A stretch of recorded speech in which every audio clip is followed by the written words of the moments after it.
नाज़रीन, जो स्क्रीन पर आपको गूगल सर्च का ऑप्शन दिखाई दे रहा है, इसमें आप कोई और कलर डालना चाहते हैं, इसे कोई और कलर में तब्दील करना चाहते हैं तो गूगल में आ जाइए। गूगल में आ जाने के बाद नीचे में 3 डॉट दिखाई देगा, इसी पे आपको क्लिक कर लेना है। इस पर क्लिक कर लेने के बाद यहाँ पर कस्टमाइज़ का जो ऑप्शन दिखाई देगा, इसी पे आपको क्लिक कर लेना है। जहाँ भी हो, इस पर जैसे ही आप क्लिक कर देंगे तो नीचे 4 ऑप्शन खुल कर आ जाएंगे। यहाँ पर पहला ऑप्शन गूगल का है, इसमें आप गूगल का पूरा नाम और शॉर्ट में जी भी यहाँ पर आप इस तरह से लगा सकते हैं। दूसरे पे आप क्लिक कर देंगे तो इस तरह से इसे यहाँ पर चौकोन और गोल भी कर सकते हैं।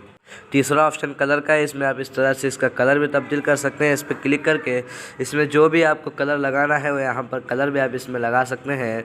अब यहाँ पर चौथे नंबर पर आप क्लिक कर देंगे तो इसमें आप इसे डार्क और इस तरह से ये भी कर सकते हैं। ऊपर में डन का एक ऑप्शन दिखाई देगा, इस पर आप जैसे ही क्लिक कर देंगे तो ये स्क्रीन पर यहाँ पर सेट हो जाएगा। जानकारी अच्छी लगी तो वीडियो को लाइक करें और चैनल को सब्सक्राइब करें।